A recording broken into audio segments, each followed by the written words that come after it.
You are also part of the government even in his tenure. Right. Right.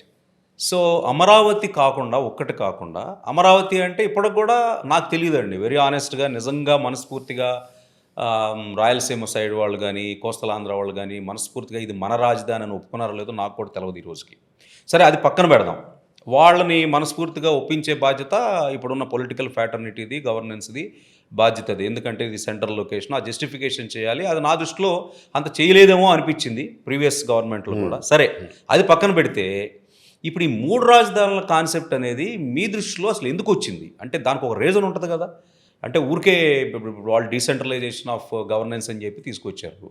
So ఈ Jagan never again అనే దానికి దీనికి ఏమన్నా సంబంధం పెట్టగలరా? అంటే ఎందుకు ఆయన 3 రాజధానులు ఆయన ఒక మంచి పర్పస్తో చేసి ఉండొచ్చు కదా. ఎందుకంటే డీసెంట్రలైజేషన్ చేస్తే 3 రీజియన్స్ డెవలప్ అవుతాయి అనుకోవచ్చు కదా.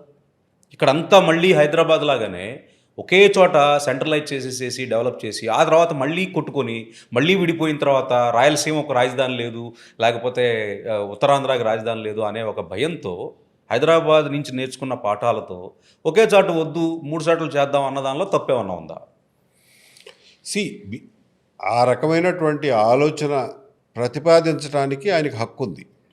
కానీ ఆ హక్కు ఆయన ఎలక్షన్ల ముందు ప్రతిపాదించుండి ఓకే ఆ ప్రతిపాదన మీద ఎలక్షన్లకు వెళ్ళి ప్రజల నుంచి దాని మీద తీర్పు అడిగితే ఒక రకంగా ఉంటుంది.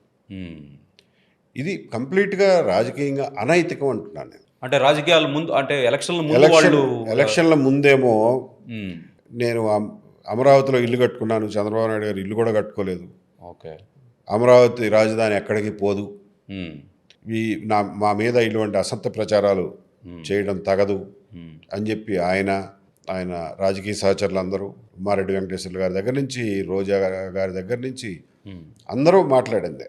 ఓకే మేలో ఎలక్షన్ రిజల్ట్స్ వచ్చినాయి, జూన్లో గవర్నమెంట్ ఫామ్ అయింది, డిసెంబర్ కల్లా మీరు 3 రాజధానులు పెడతాము, అమరావతిలో ఓన్లీ లెజిస్లేచర్ మాత్రమే ఉంచుతాము అని అనడం అది కంప్లీట్ ద్రోహం. ఓకే ప్రజల్ని వంచడం, ప్రజలకు ద్రోహం చేయటమే, అమరావతి రైతులకి ద్రోహం చేయడం. ముందు చెప్పుండుంటే దాని మీద ఆధారపడి మీరు ఎలక్షన్లకు వెళ్ళి గెలిచిన తర్వాత అలాంటివి చేసి ఉండుంటే రాజకీయంగా కనీసం అనైతికం అని అనలేము. చట్టపరంగా అది కూడా చెల్లేది కాదు, అది వేరే అగ్రిమెంట్స్ ప్రకారం ఎస్టాపెల్ ఇవన్నీ ఉంటాయి. సో అది చెల్లేది కాదు.